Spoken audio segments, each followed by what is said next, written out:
this year is to take it away. They're just saying they're going to postpone it 5 or 6 months.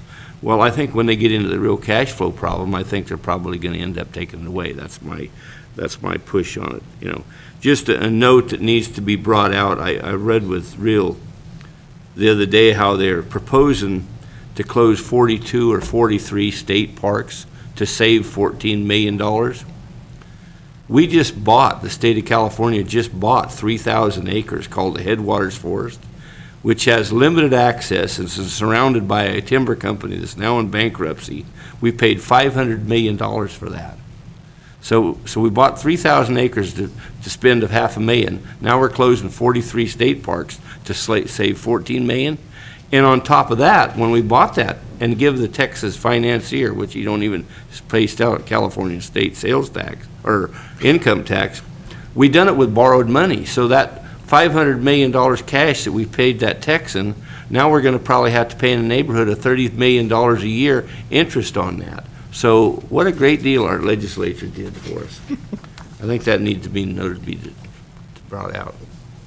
Thank you, Supervisor. Other comments from the board? Does that conclude your report? Yes, and then we'll have a report that'll be issuing out on a regular basis for you. That will be reporting every time the board meets and through the budget process goes.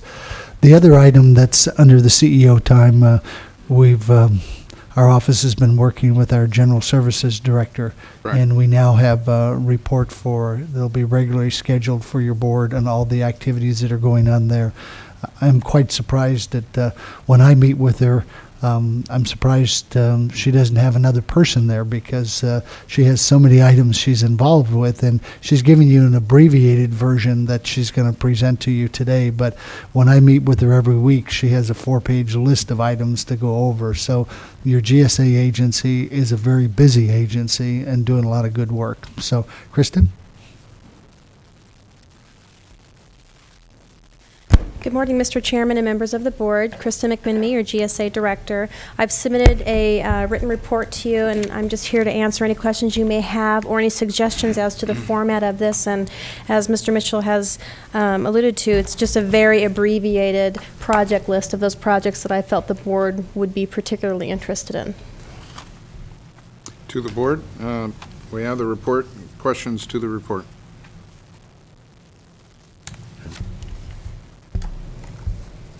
Well, I have a question.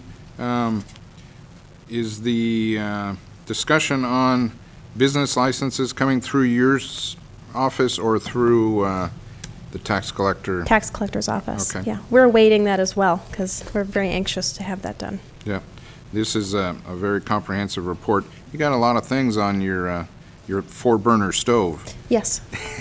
And from my point of view, you're handling a multitude of projects, vast amount of money, very well.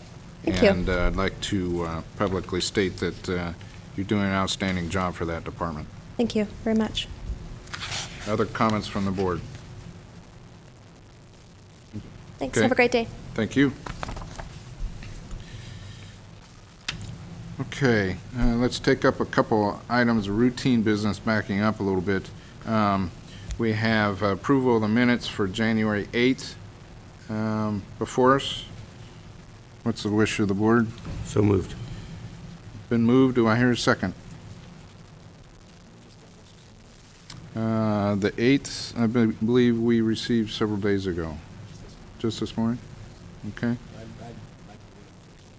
You want to hold on? Yeah, that's fine, but keep in mind, it's actually the recorded public that is actually the legal document of what happened, so.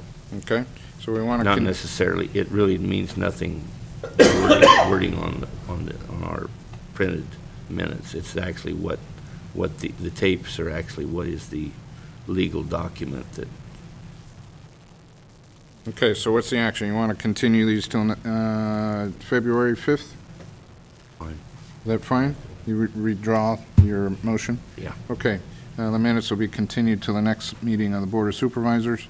Let's move to the consent calendar. We did take up item 5.7, the National Mentoring Month resolution. So what's before us is items 1 through 6 and the Water Agency consent calendar with one item. What's the wishes of the board? Is there any items to be pulled? I just have a question on number 2. Okay. First off, let me back up. There's been proper notice, Madam Clerk. Yes, there has. Okay. So a quick question on 2, or do you want to pull it for full discussion? Well, I just want to know how much, I just received it in my, last night, and I just want to know how much that was mandated by federal or state law that we do that?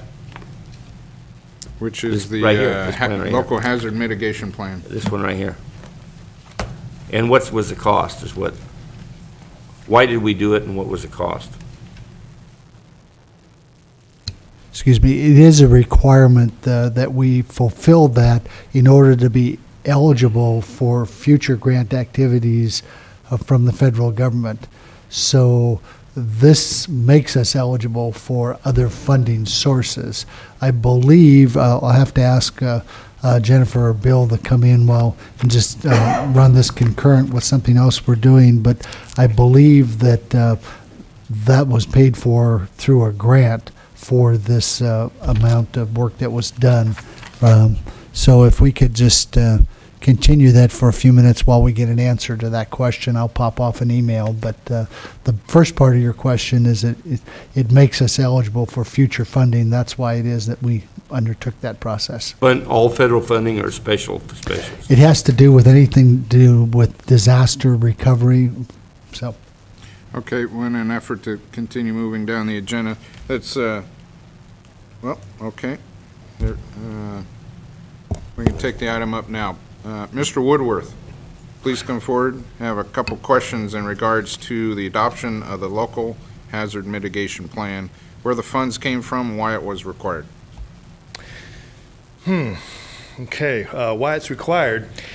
As I understand it, for us to be able to apply for federal grants to do projects that would mitigate a hazard that we identify prior to the disaster, so it would reduce the effects of the disaster, we have to have a plan. And that's what this plan gives us, is that plan, right?